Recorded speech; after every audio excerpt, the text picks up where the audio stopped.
And your 2020-2019 football season champs are the Kansas City Chiefs. That's true. Did the state of Kansas proud. I tried so hard not to go out and buy 49ers hat because I figured they'd be on super double discount and I could wear one on the show tonight. But I didn't. I'm so regretting not doing that now. First of all, I could not talk for about an hour last night. I screamed so loud when they won. Sure, yeah. We had a whole bunch of people over, but it was exciting. As you can see, I belong to the Chiefs Kingdom, and if you don't, then you need to. Welcome to another episode of Live here on Keystroke Medium. I am Josh Hayes here with Scott Moon and Chuck Manley. Tonight, we're talking about world building, and this episode is brought to you by Nathan Hystad's book, Confrontation. It's the first book in his Baldwin Legacies trilogy. We'll talk a little bit about that later, but welcome everybody to the live chat. And if you're just joining us on Facebook or on YouTube, welcome. Give us a shout out in the live chat and let us know you're here. I see all the usuals are in the live chat now, and let me get my live chat open. Hey, JR Hanley's open. He's here. He's here on time. Check it out. That's weird. Something's up. It's a trap. It's a trap. Corvo's here. It's a trap. Here. Facebook user is here. It's always good to know. How's it going, guys? Welcome. Jay Clifton, Kayleen. Always awesome to hang out with you guys. Man, it was so hard to go to sleep last night after the game, and then because of the fireworks. Because of the fireworks, yes. And then I got up today, still psyched, got a little bit of writing done, but I could not get it hasn't set in yet. You know, like something amazing happens and you're like, I've waited my whole life for this to happen. And it just doesn't feel real. So I'm excited. Obviously, I'm never going to take this jersey off because I was wearing this jersey when the Chiefs won. So they might come back and take back the title. Yeah, technical error. Yeah, no joke. This was conditional upon Josh's jersey wearing. You all know that. Don't come close to me in Vegas if you see me wearing this jersey because you're probably still wearing it. It's only been washed it. That's right. Well, it's only been 8 months or removed it. If this is the first time catching the show live or the first time listening to our audio podcast, welcome. And don't forget to subscribe to our YouTube channel and like it. We're trying to get to 1,000 likes this year. We've jumped up a whole bunch just in the last couple of weeks. As we have announced our goal for this year is 1,000 subscribers. That just puts us on another tier in YouTube. Gives us access to a couple more things that'll make the show a little bit better. There's a lot more people to harass with our fantastic wit. That's right. Our witty comments. That's right. We are so hilarious. Yeah. Thank you guys. All right, let me figure out how to do this. So, as always, before we get into the show, and we're going to be talking about world building. So, if you have any of your world building tips or problems or pitfalls that you can think of that you have found in your writing, leave them in the live chat, and we'll try to touch them as we go through the show. But as always, we're going to touch on a little bit what we've had going on in our writing lives this week. I am still working on Edge of Valor 3. I have done about 2,000 words today. I've got a little bit left to go, and hopefully I can carry through the week, making those deadlines. Hi, Steve, that I need to make, and yeah, it's good times.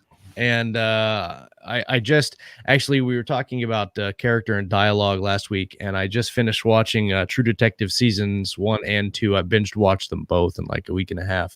Yeah, and it comes with an HBO subscription, so I know that kind of limits the audience, but. If you have ever wanted to watch a show, it's a cop show and it's kind of gritty. But if you've ever wanted a show that has like bar none the best dialogue and narrative structure I've ever seen presented in a show, the season 1 of True Detectives is probably my number one choice right now. It's pretty intense. It is magnificent. I didn't see the second one. It wasn't out when I finished the first season, and then I fell off the train there. Chuck and I were talking about it in a pre-show, and season 2 is still really good. It's still different. I heard it's phenomenal. Really well done. It's well done. The acting is superb. The dialogue again is fantastic. but it's heartbreaking. Like the show is just, the whole thing is just, it just grabs you and twists your stomach the whole time. But season 1 is freaking phenomenal. I would highly encourage anybody I've watch seen that season show. 3. And Yeah. I compare it to season 1. I think season 1 is a little bit better. Yeah. But season 3 is really exceptionally well done as well. I'm really excited to see it. I'll probably start it tomorrow.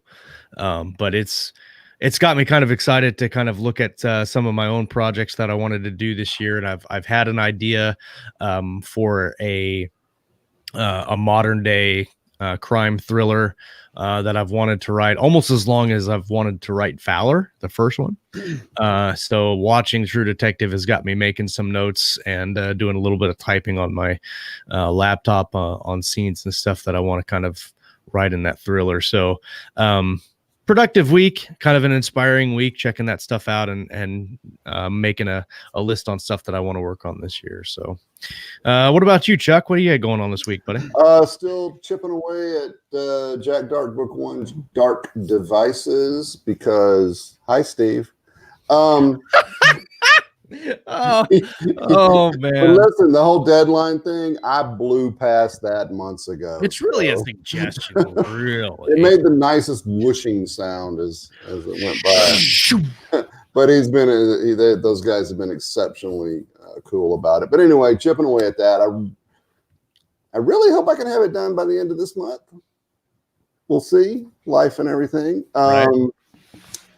Other than that, I've still got my other projects on the back burner, Brace Cordova 3 and the rest of the Pickman Files books. And I also, as we were discussing, have some ideas for some more straight up thriller cop type, thriller mystery type things. So, lots to write and just trying to get them in where I can. I actually posted a picture of myself with my laptop at my daughter's softball practice. I saw that. Trying to get words in, man, wherever I can. Sometimes. But yeah, so it's clicking along.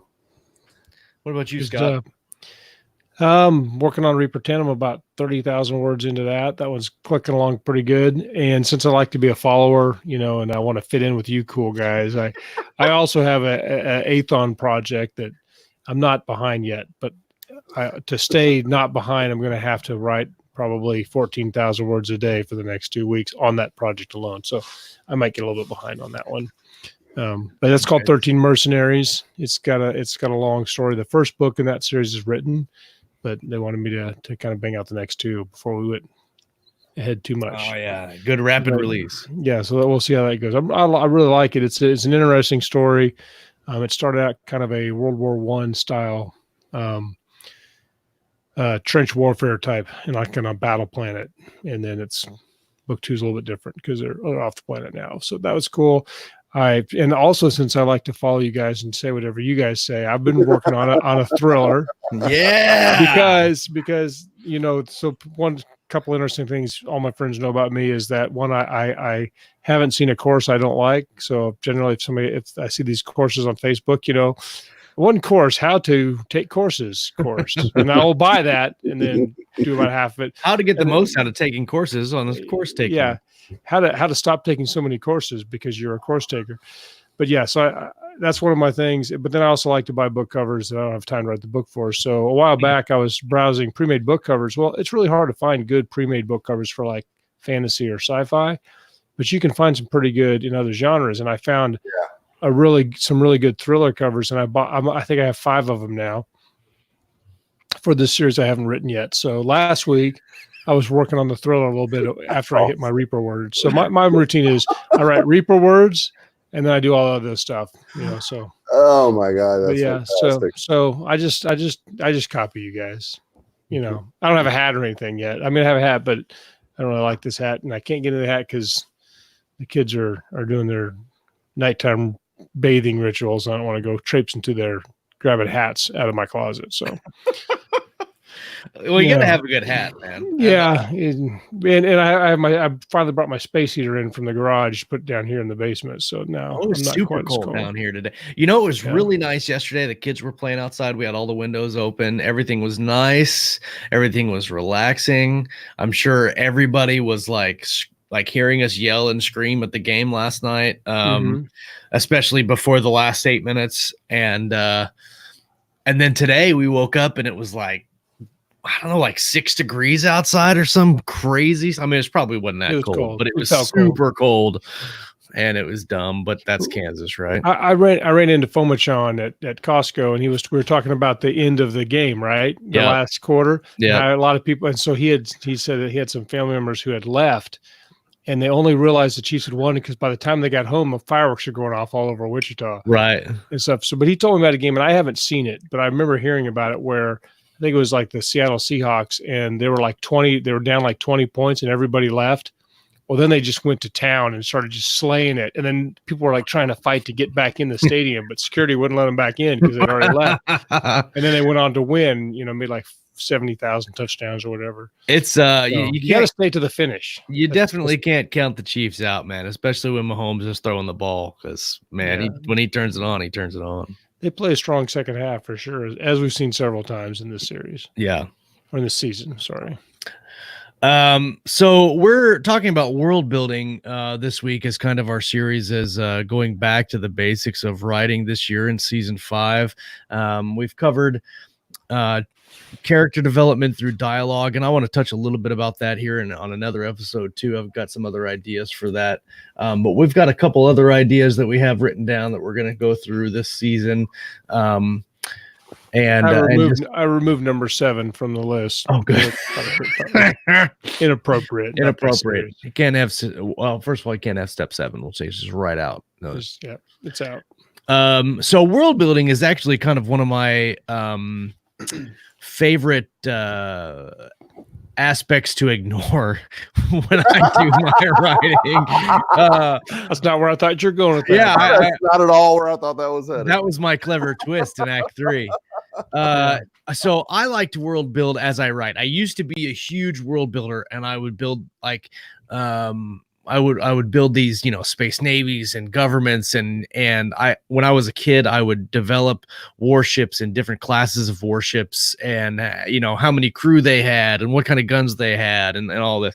And I would go through and just make fleets of ships like that. I'd even draw little sketches of the fleet battles, but I'd never do any writing. And so I kind of go down that rabbit hole of too much world building, and then you don't get any story done. And as many books as I've read, with the exception of a few, the world building is almost secondary to the characters, I think, in a lot of ways. And so I try to focus more of my energy on the characters. And then I have a baseline of information of the world. Like, for instance, in Valor, I have to come up with some different space star nations and different politics that are involved, different kinds of ships. But I don't go really deep down into the nitty gritty of the ships anymore. For instance, I have like a carrier, right? But I never specify what's the capacity of fighters on that carrier, or what's the manpower, or what, how fast they go. The only thing I have when it comes to speed is I break it down into like types of like military capacity speed and like civilian speed. And so, like, just to make it easy, I was like, normal is like 0.2 of light speed, or 2 times light speed, right? Because they're in these gravity slipstreams basically when they travel. And so to estimate time between specific points, I said, well, normal's times 2 and military is times 6. And then you could have like fast sprinters or smaller fast ships at like times 4. It really has no it doesn't have any bearing on any science at all. I just if it's not crucial to the plot, then some of those details don't matter. There are some unless you're writing really hard science fiction, right? You can let that stuff slide, because you're like, okay, military, you're probably writing military sci-fi. Yeah, everybody gets the idea. Yeah, the reader's going to be more interested in the characters that you've created to live in this world, and what's immediately in front of them and what they're doing. I mean, the writer should have an idea of the larger world more so than the reader does, But when it comes to what's on the page, I think you want to introduce those wider aspects as the characters encounter them. Yeah, When it I becomes agree. relevant. 100%. You know? So you don't necessarily need a bajillion details to make it feel real. Yeah. One of our users here, we'll touch on this real quick, says, how are you three on building maps for your worlds? I build so for my military side, for Valor, I have a basic star map, like a very basic, this is where the Alliance is, this is where the Pegasi are, these are some of the areas in between, and that way I can visually see where these people are coming from. And I'll do, like, for the purposes of time, since dates are used in my chapter headings, I will loosely kind of, this place is this far away and this place is this far away, and then I can kind of do some really quick math and figure out how long it would take these people to get here and how long it would take these people to get here. It was very basic. Yeah. And that's how I use my maps. In fantasy, it's a little different because fantasy maps are obviously a little bit more in depth. Excuse me, in depth when it comes to that kind of thing. But I use them vaguely. Chuck, it looks like you have an example. Well, yeah, I was actually going to show you guys. There's really only 2 instances, maybe 3, where I will actually map something out. Number one, if I'm working in fantasy or sci-fi in a large area, like a a star system or whatever, I'll map that out for the same reason you described. So I'll have a rough idea of how long it takes to get from point A to point B. And this is basically the Brace Cordova verse. It's like what you could call the lower half of the Milky Way. Hold on, Chuck. I'm going to make you bigger on the screen. Hold on. See if I can make this happen. Make Chuck bigger. Make Chuck bigger. Bigger. There we go. All right. So it's basically like the southern portion of the galactic disk, and I've got it broken down into quadrants and sectors and all that stuff. And you can see on this side over here where I've mapped out the places that Brace has gone. And each one of those little squares is a certain cube of distance, and it gives me a rough idea of how long it takes him to get from place to place. And then I have a very rough map of the ship that he's on. So that kind of helps keep details in my mind, like where the crew cabins are, where the engine room is, that sort of thing, my art skills there. And then the other time I will actually map something out is if I have a really complicated battle scene. Like if I have a lot of guys coming in from different directions and I want to know where this guy's taking cover and where that guy's moving to and that sort of thing. And a lot of that goes back to my gaming, because, if you can lay out a little tactical map for what your characters are doing and what the bad guys are doing and all that stuff, that helps me write what I think will feel like a more realistic conflict scene. So I'll use mapping for that kind of thing. And all those years of the tabletop gamings have been very useful when it comes to mapping stuff out, because, that there's a lot of that when you run games. Yeah. What about you, Scott? That kind of go along with a lot of that. I think some genres, some stories specifically are geography dependent. Like, I think Game of Thrones is heavily geography dependent because a lot of things in the plot can't advance because, they have to get through the neck. Yeah. And so that they have to, in order for that to happen. And if they don't get through the neck, then they can't fight the battles. They're going to lose. And they have to, what's his name? Not Rob. What was his brother? John? Is it John who is the older brother in there? No, it's Rob. He's supposed to marry so-and-so so that they can get through the twins. But then he marries for love, and then it's a betrayal, and then there's everybody's slaughtered at the Red Wedding. Yeah. And there's lots of different things that are limitations that are imposed upon the story, especially in fantasy and stuff. And in sci-fi, it can be too, like a lot of David Weber stuff. There's a lot of discussion of the actual galaxy instead of world building, because it matters. They're so far. Well, I'm thinking of the Black Fleet.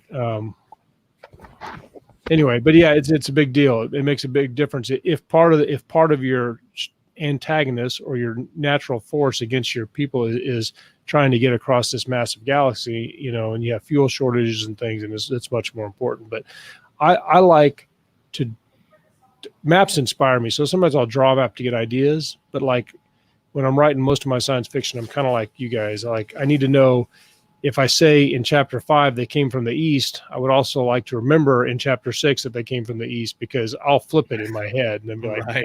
where are these people coming from? Yeah. So yeah, that's my 2 cents on maps. Do you ever think maps inhibit your writing process? Like if you do them before and then you get to a point in your book where you're like, wow, I wish I hadn't done this. If you allow them to. Yeah. I mean, that's the bottom line with that, because you make sure you draw your map in pencil so you can go back and erase it if you need to. I need a river here. Yeah. Yeah. So let me ask you guys this. They're a good idea generating tool. Kind of like I think recently I was thinking that I almost want to write like a detailed outline and then just put it in a drawer and then write the book, because the outlining process, what's most valuable about it for me is digesting and brainstorming the story through that medium of outlining. And I think the maps could be the same way. Yeah, I agree. So let me ask you this: in your world building process, when you start a book, for instance, for Chuck and Brace Cordova and for Scott in Reaper, you start a book and you know that it's going to be this big thing. Do you do all of your world building for the entire thing right at the beginning, or do you just kind of piece it together as you go? You want to go first? Yeah, no, I'm going to do as needed. I listened to a guy named Mel Odom talk, and he writes a lot of science fiction and stuff, but he talked about the difference between writing in or writing out in your world buildings. Like, so some people, they develop the whole world, everything you can know about it, and then you have to write within that rule book, which is kind of like the lit RPG style of writing. But then a lot of people, and I'm one of these, where like if I'm on an alien planet, I might develop the little town where my action happens and then expand the world outward as I need it or as something is important to it. So I might be sidetracked from the question, but yeah, I like to work out from it. And I like to write the characters first. Plot comes from characters, but then when I start to build my world building, usually comes from a strong visual. So I'll get to a scene where like, this is a very powerful visual that the characters see. And then I'll describe that a little bit and have them interact with that world. And then the world building will just kind of explode from there. That's the way I do it most of the time. Yeah. Yeah. That's kind of my approach too. I always start out with, like I said, knowing a little bit more than I necessarily need to get started. Okay, the Brace Cordova books, it starts off on this little split pea of a planet that doubles as a prison colony, and I kind of know that it's, there's very little atmosphere on the outside. The penal colony is underground, yada, yada, yada. I get that general detail. And I know that the next place he's going is 8, 9, 10 hours away at, subsea speeds. And I start writing knowing he's going to start here. He's going to end up at this planet. And usually I know where the ultimate end of the book destination is too. Yeah. But a lot of the world gets filled in as I go. I always like to have a few rules in place that, okay, these are the rules of the universe and you can't break those, but within that framework, go nuts. So I like to start with a little bit more than I necessarily need, just because I feel like that does give me more room to play. Yeah. There's a derelict space station around that penal colony that I know was there, and I actually had a little history for it in my head, but it didn't make any sense to put it in the story. But there it is. A good mental exercise when you're starting. I want to continue with this, but we do have a question or two in the live chat. Hit it. Go back. I'm going back and look for it now. Let's see. There was one about outlining and mapping. The one that I saw, Jay Oliveira says, what if too much world building is in reality an author not being patient enough? And I asked for some clarification. And he said, like needing the patience or having the patience to explore the world you built with multiple short stories, a couple of novels, and so on. So the way I'm interpreting that is the original question: what if too much world building is in reality an author not being patient? Well, and I take it my own way, kind of. I can see world building can definitely be resistance. So it might not exactly fit with the answer, but because you can because it's something that's important to do. It's like a shadow career. It's like, well, I'm working on my novel. What are you doing? Well, I just developed the coin system and the 3 languages that I don't speak anymore. It's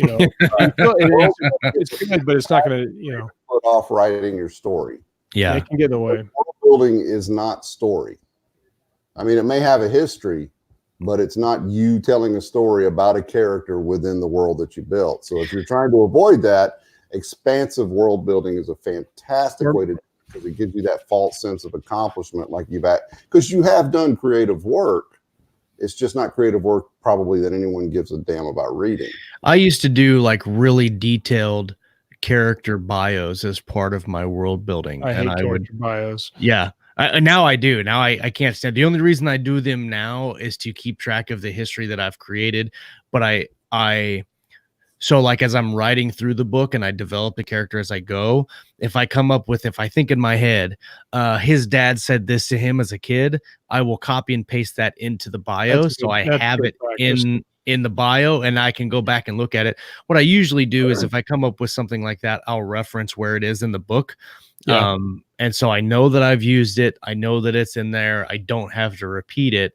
But I used to, when did he go to college? What years did he go to college? What did he go to college for? Did he have a college girlfriend? Like blah, blah, blah. I'd come up with all that stuff as world building because I felt like that would help me understand the character more. And if it's something you're doing as an exercise to locked up. I can see how it would Am be I locked or are you beneficial. locked? I'm not locked. I'm not Okay. locked. I'm Okay. good. You looked locked from where I was at. Go ahead. Sitting very still. Very still. I think that if you're doing it as an exercise and you know that you're doing it as exercise, I don't think it's a bad thing. But if you're just doing it because you think you absolutely need it for the story, you can get way too far off in the weeds, and then like you said, it becomes resistance. Yeah. And so I think that in world building, really, if you start with the broad strokes and go from there and actually just world build as you write, because I think as I've been doing this for the last couple of years, I've realized that the world building and the story can kind of build organically as you're going through the story. And it should. I think it should. Because you'll realize that some things that you've developed in your world building, you don't need. And as you write the story, you'll think, that is something that I need in my world. This makes sense. I can write that down. But then you can also go and add it back in, right? In the editing process, you make a note.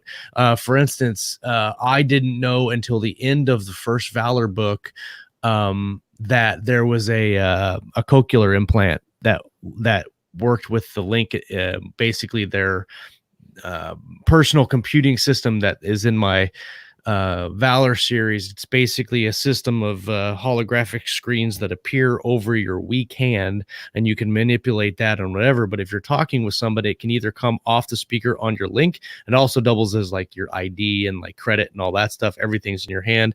But they have a cochlear implant, so if they're talking to somebody, you can hear, and it's a private conversation. Well, I didn't know that was the way to go until I got done with the book, and then I had to go back and just fix everything to make it streamlined. Yeah, a little detail that a diamond that you didn't find until you had got all the way to the end. And a lot of times I don't find that I need that kind of stuff until I get into writing it a little more, and then I'm like, oh, okay, that makes sense. And so that's where I go. I go broad strokes when I'm starting a story idea. And then I kind of JR has a question about paper. He does have a question about paper. Paper is needed no matter what. I'm pretty sure that somebody wrote, was it John Henry, who's Jack Campbell, wrote a really good post about paper, and I stand by that. So let's see. I assume there could still be paper in the future because you might be, way off on some distant corner of the galaxy where you have a surplus of that type of resource, Hmm. and so you would use it rather Yeah. than Oh, yeah. trying to create some other, And plus, paper's fun because you can make paper airplanes and little bunny things and stuff. So, Well, I mean, look at football. our world. We've had computers for 50, 60 years, probably something like that. Now we have iPads, little things that we can write on, and we still have a shit ton of paper. I don't think Well, so. and we didn't forget what a horse is, even though we don't use them as a primary mode of Yeah. transportation. Exactly. Somebody had a good question here. Where is it? Oh, a collaboration, world building, a collaboration. Bill Frisbee. So, how much detail do you put None. into a shared world or a collaboration? That's actually a good topic for world building because Scott and I have dealt with this a couple times in two different levels of information. It really depends on what kind of genre it is. So if it's like a collaboration here in the present world, the world building is just there. You don't need to do it, right? In a sci-fi novel, it depends on how far in the future you want. If you're doing like really far future or near future, but I think again, you can just go if you're just starting, and you guys are just starting the world and just starting the writing process. I think you can go broad and then narrow it down as you go. I think you can say, yes, they've got hyperdrive, and just put that in the world doc. You don't have to explain how fast the hyperdrive is or anything unless it's crucial to your story. I think world building different locations as you go is great. The thing about collaboration, and this is so Chris Kennedy's World Bible is like a legitimate like World Bible. It's like 70 pages long of just crazy amount of, it's probably not that long, but it's super long. It's there's a lot of info there, like all the alien races, histories on the planets, like what they've done. And then when we got invited to do Galaxy's Edge, the World Bible was just like, It's like 2 pages. it was like a paragraph, and then it was like, now go write a story. So it really kind of depends on what you're doing and if it's an established world or not. If it's not established, I think that you can start really broad, kind of line out what you want to do, and then base the world, like just create the world building as you develop the story.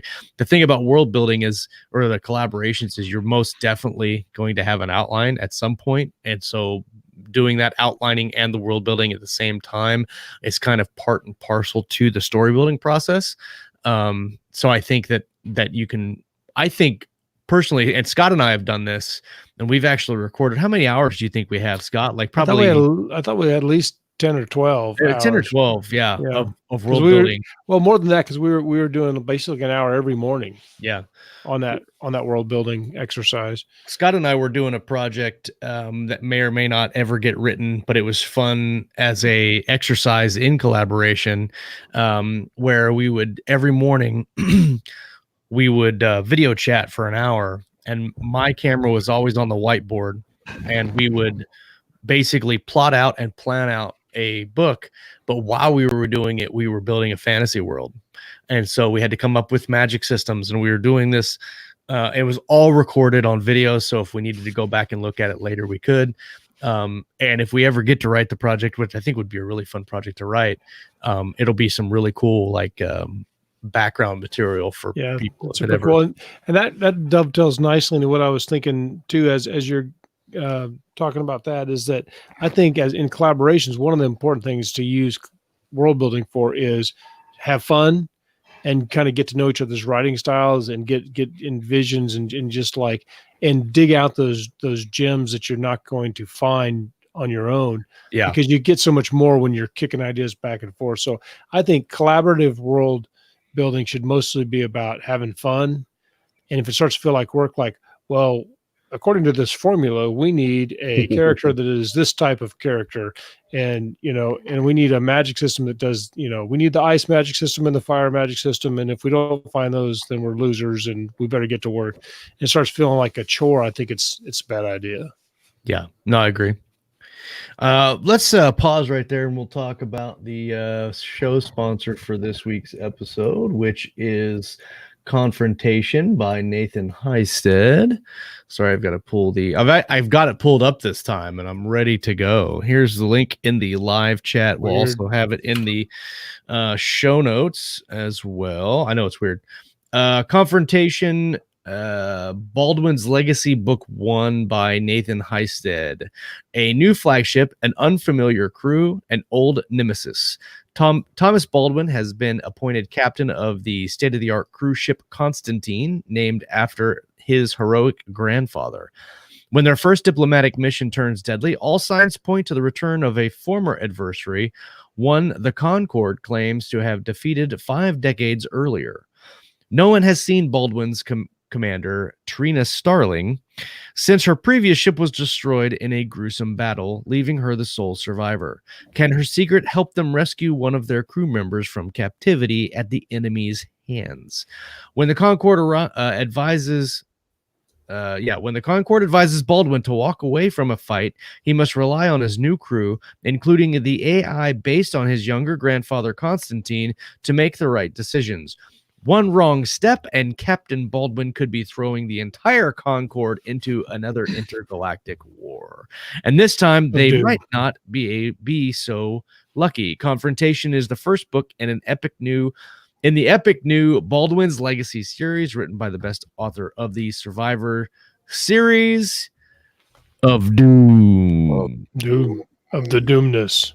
And that's a Nathan Hystad Confrontation. The cover's pretty cool. It's pretty legit. Let me see if I can show you guys this. I should have done this earlier, but let me see if I can do this, and then we'll do this. It's a really cool color. It looks almost like a Tom Edwards cover, but then it doesn't quite look like a Tom Edwards cover either.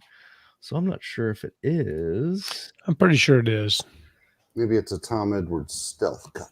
It's a stealth cover. Stealth cover. Zoom in. It's going to get all kinds of blurry.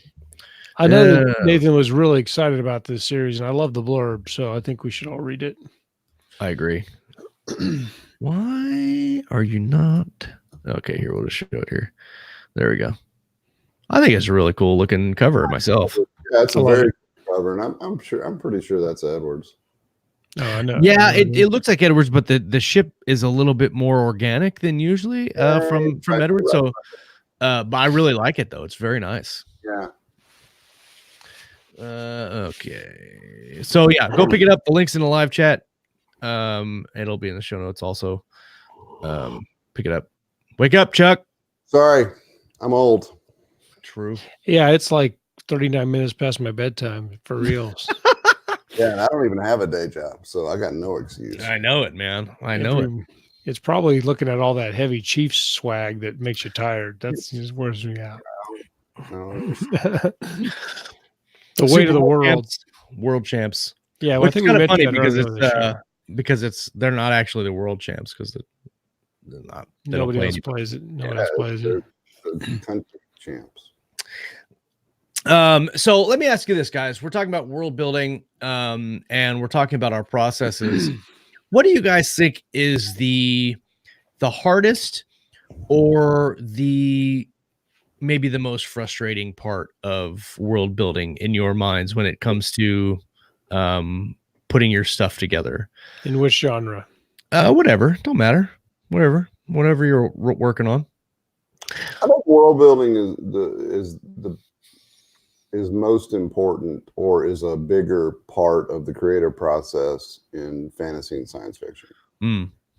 And one thing that I always have found myself kind of beating my head against the table over whenever I've created a new fantasy world, and Brace Cordova is the only science fiction I've ever written.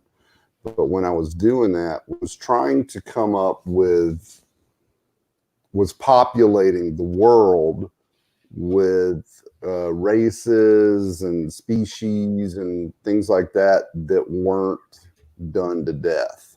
Yep. And also because it's not just a matter of coming up and saying, okay, I'm going to create characters that have 6 arms and 5 eyes and blah, blah, blah, and they look like this. Because then you got to go, well, okay, so they've got all these arms and eyes. Why did they evolve that way? Right. how would they interact with other species? How do they interact with each other? What's their culture like? Because all of that can come into play. And in a lot of ways, I think that kind of thing is more important than like geographical type stuff. Because if my character, let's say Brace Cordova, goes to the planet of the six-armed, five-eyed people, he's going to see all this stuff. You know, he's going to see how they interact and how their laws are and things like that. So, you know, I have found it kind of challenging to come up with things that are familiar, but at the same time haven't been done 100 times in Star Trek and Star Wars and the other myriad pieces of science fiction out there. So I would say the most challenging part of world building for me is actually race building. Yeah, maybe that'd be an interesting topic for a show to touch on. You know, different aspects of building alien creatures or fantasy creatures, and because I think sometimes it really depends on the genre that you're writing in. For instance, if you're writing and I haven't read Brace Cordova, but I understand that it's a space opera. And if there are certain space operas where it doesn't matter what the alien looks like, right? Like Star Wars or Andromeda or, you know, Babylon 5, they're just really cool looking. That's what I was going for. I did fill in. They're basically humanoid. Yeah, most of them are basically humanoid. There's a couple that don't look humanoid. And there's only one culture that, in the first couple of books, they're total hand wavium. They're called the Leonine culture, and they're basically big cat people, even though genetically they're more like apes than felines. The thing I didn't want to do was to give all of them characteristics of earthly cats. You know what I mean? I didn't want these guys walking around cleaning themselves with their tongue and all that. Like Wing Commander. Right, exactly. They just happen to look like lions. That's it. You know, and then they have this whole matriarchal society where the females stay home and raise the litters, and the males go out and create what they call their legends, and they've got these septs and funerary groves and all this other shit. I came up with it for them. But Brace's interaction with that species actually has a lot to do with the story. So I had to come up with all that for them. And my daughter asked me to put a cat person in this. Yeah, that's usually the best stuff. When your offspring instruct you on what you need to put in your novels, it's kind of like a no-brainer. Like that's a non-starter. You have to do it. And actually, Vors, that's kind of like Brace's Chewbacca. It's like his best bud, his first mate, and all this. He's actually become a fan favorite of the people that have read the books because I write him like this big swashbuckling, he charges into battle laughing like a lunatic, that kind of thing. So I tell you, one of the best aliens that Scott has created is what's his name from Dark Landing, the guy that says Muchly all the time. Yeah, the Ungoluk. The Ungoluk. Yeah. That character was great. Yeah.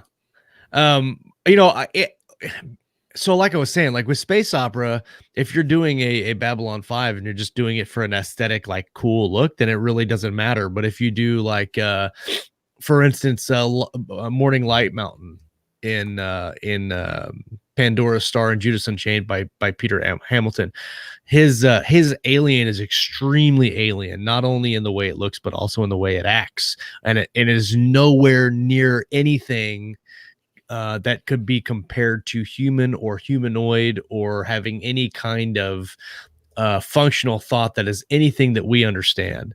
And that's what I thought was really interesting about that alien character, because it was actually alien character. It wasn't just a human in makeup and little ear things on their ears. Like it was like a legit alien.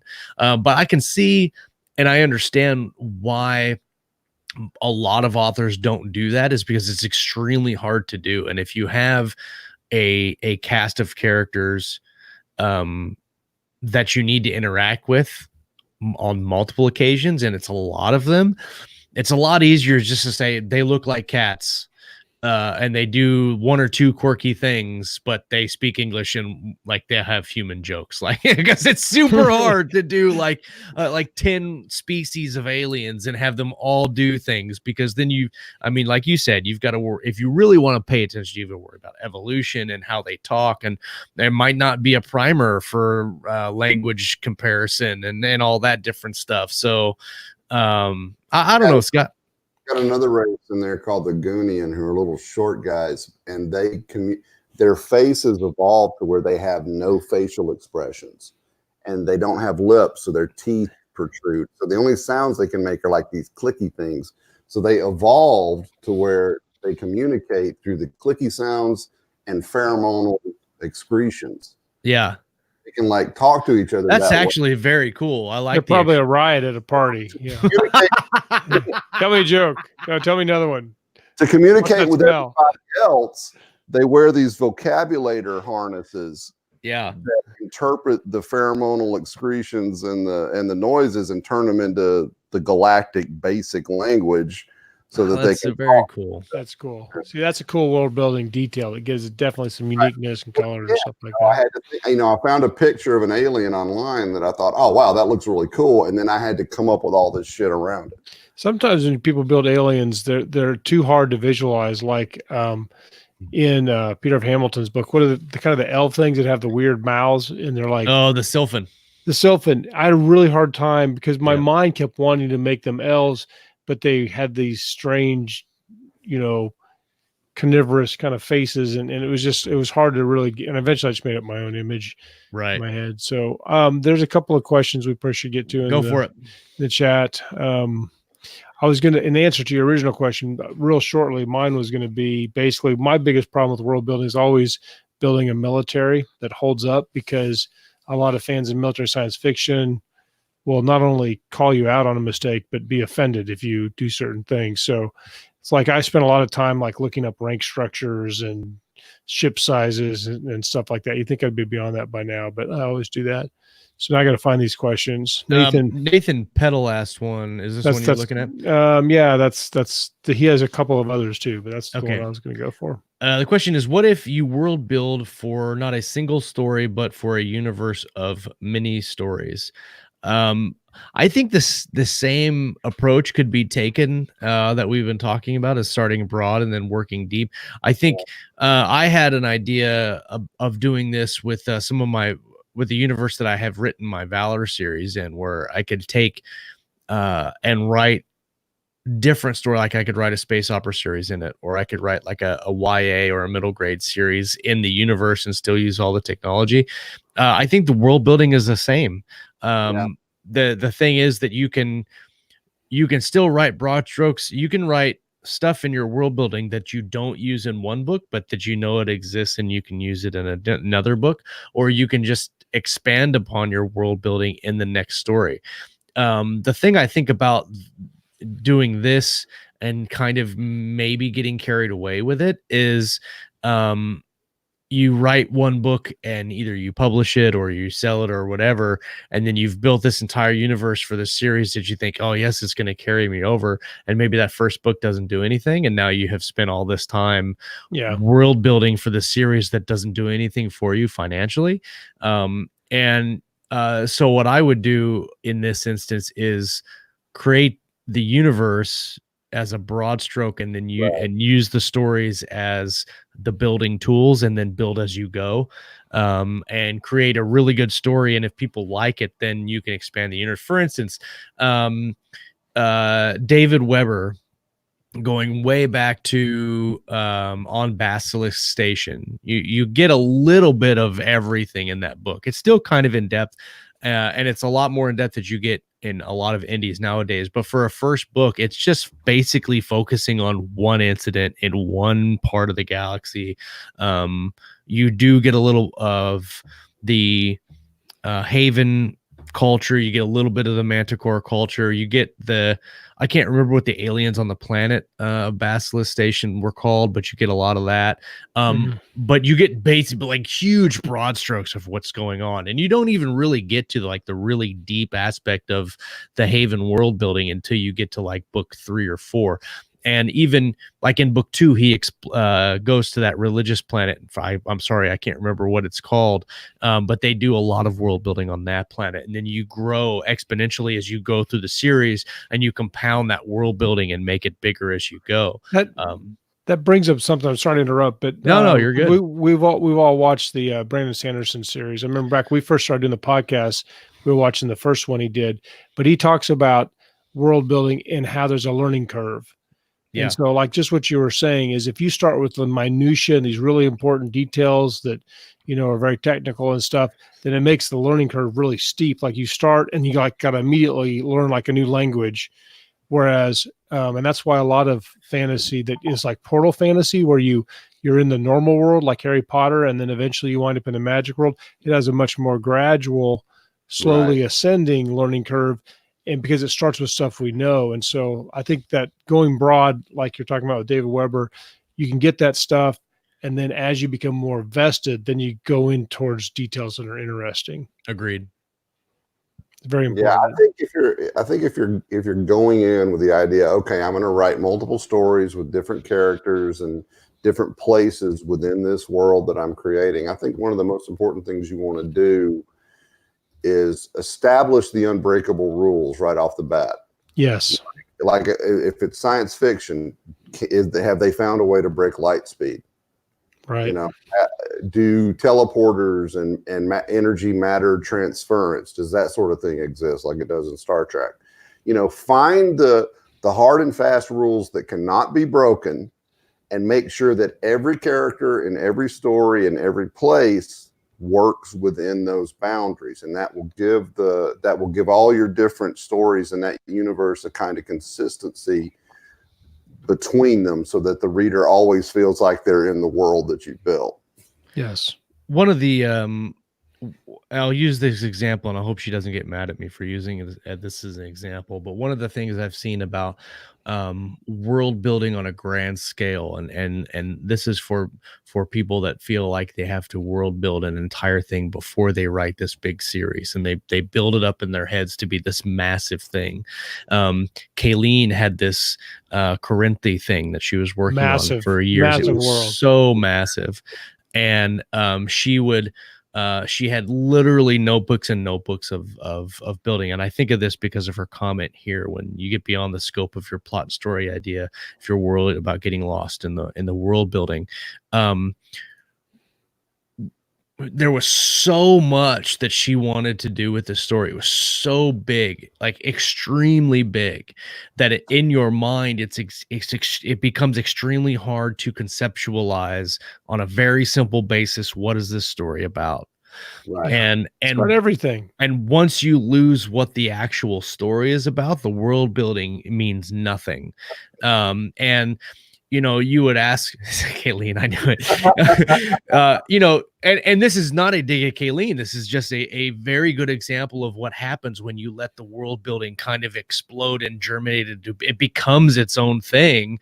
And you really, it becomes this thing where it's so big that you don't know where it's going or even how to start it. Like you would ask her, what's the story about? And she would start here, and it would, there was no, anyway, it just exploded into this big, immense thing. And it's very difficult for a beginning writer to really like when you start a novel, and we've talked about this before, what's the novel about? If you can't say it in a sentence, you have a problem with your novel. If you cannot say this is what my novel is about in a sentence or two, there's a problem with your story, and you need to look at what you're trying to do with that book. All the credit to Kayleen. She realized that was a problem in her storytelling process, and has set that aside and has worked on short stories and different projects, and pulled herself out of that project so that she can focus on the story aspect, and then maybe she can go back into that world and pick out one or two things that she wants to tell with the first story and go from there. Night, Drew. But I think that I don't think any of that's ever lost, though, because that's still part of your creative process. No, yeah, and absolutely. It's kind of like it's like conditioning. It's not wasted time ever. It's kind of like this the Kansas City Chiefs, like they do weightlifting to build up their muscles, but True. that's not the game. That's you know, true. and it's not, and you know, Right. yeah. I think that it goes back to our conversation last week about story. I think that that's the most important thing, and everything needs to build that story. So the world building needs to make the story better. If the world building doesn't do anything for the story, it's just kind of, it's not doing anything for you as a writer in your story. It might build your knowledge of the world you're trying to write in. Who's that guy that came up with the is it Patrick Rothfuss that came up with the coins that nobody uses anymore? Ah, that's great, but where's his third book? Yeah, No one knows. It ain't coming out. I don't know where it is. No one's seen it. You know, and it's the only time that I can think of that you would need to know like really detailed stuff is if you have like big twists planned in your book, where, like, for instance, I've got a fantasy story idea that I have, and the world, the characters base all of their actions on a singular idea that they all believe is true. The problem is that idea is false, and they don't know that it's false. And so I have to know the real idea and the real thing and how that affects the world. And then how does that affect it when they don't believe or understand that that's the way? So I've kind of have to, and but again, it's very broad strokes. And I think that that will, the world building process should help you develop a story that is impactful to the reader as they go through the world building process. Yeah. I think the details and plot twists that emerge from your world building should pop out to you on their own. I mean, yes, like that's super cool. I have to do that, you know. And you can have random world building elements, like when your kids tell you got to put a cat in there, or, you know, or something like that. Or well, see, then Kayleen says, having built that universe, it has helped me see bigger pictures. Writing short stories helped me find the purpose within it, and that's an awesome quote. Well, I like that a lot. I like that a lot. Let's see. There's a couple other. Yeah. See, it gives you a lot of plot ideas. World building gives a lot of plot ideas, and I agree. It can be a big sandbox to play in. You know, it can really be cool, and it's fun because like half the reason I'm a writer is because I like to daydream. So world building is daydreaming, and let's all have a party.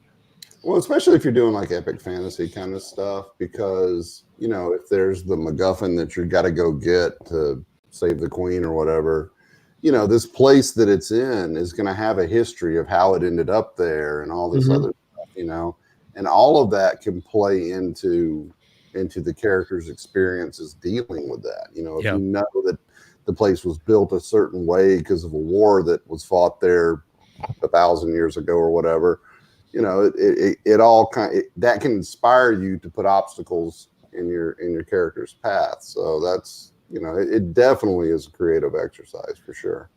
I really like this comment by Tom Hoddle. He says world building should be story fodder, not procrastination. Ooh, good one. Nicely put. Very well said. Everybody give Tom the Keystroke Medium golf clap of approval. We didn't have one for this episode, but Tom gets it.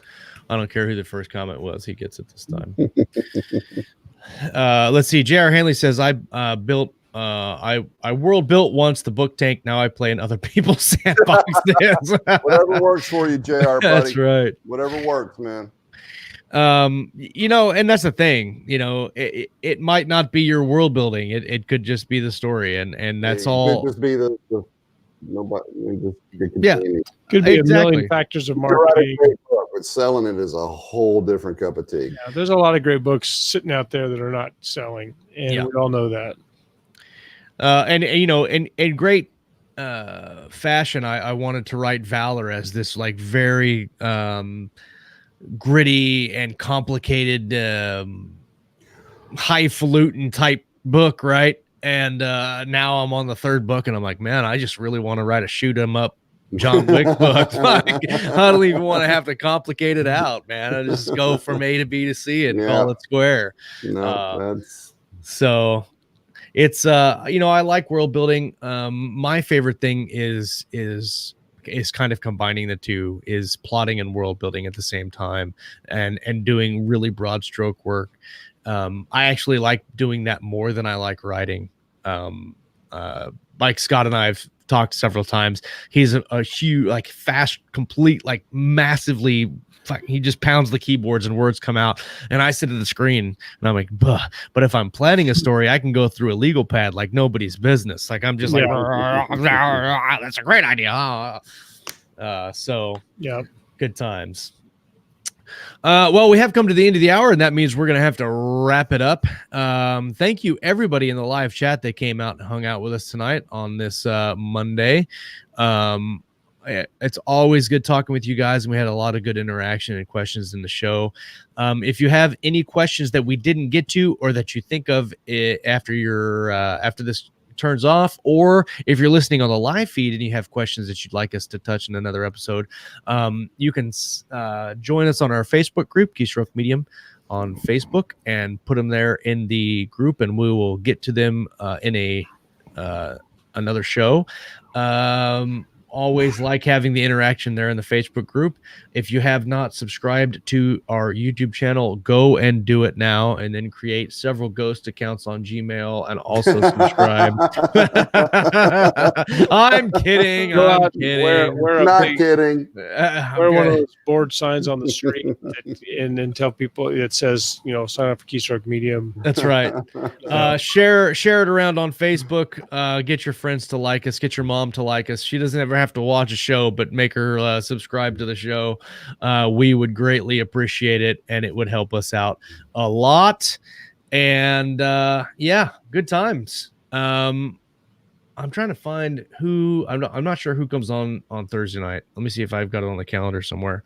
Let me see. It's on my other computer. Let's see.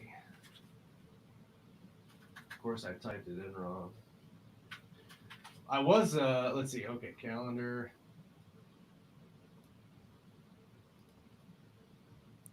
It looks like it's Ellen again.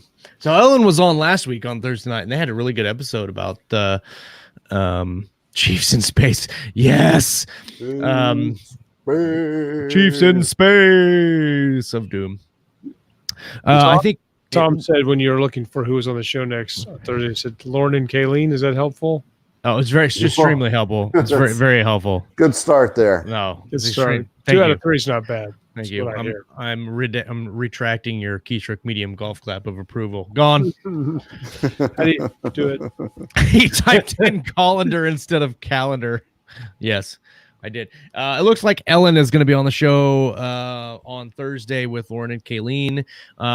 So you're going to want to tune in for that. Also, Walt Robillard will be doing coffee. Is it tomorrow? Did you do it today? I don't think he did it today. I don't think he did it today.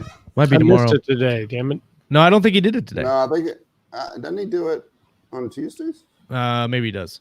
It's all backwards, but he is doing a Coffee and Concepts episode hopefully this week, and then episode 2 of Storytelling by Joshua Gayu is on our YouTube channel. I'm not sure if it's on our audio feed yet, but it is on our YouTube channel, and it's a conversation with a reader. And I thought that was a very interesting, cool conversation. What I'd like to do on one of these episodes is, Bill says it's tomorrow at 7:30, so tune in for that. Coffee and Concepts. One of the things I might want to do this year is get Daniel Green on the show. I don't know if you guys have ever heard of Daniel Green. I've talked about him a couple of times, but he's got a fantasy podcast or yes, he's got a fantasy YouTube show.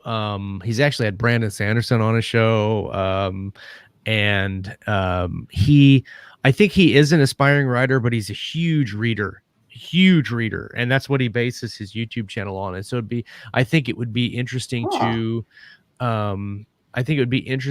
get him on the show to talk about storytelling from a reader's perspective. What he's seen too much, what he hasn't seen enough, what he likes, what he doesn't like, and kind of, because that's what I get a lot out of his channel is watching a lot of his videos on books, and how he breaks them down is very helpful from a writer standpoint. So I'm going to try to reach out to him and get him on eventually. But that sounds good. We've got a couple topics that we're going to cover. We've got a sheet written down.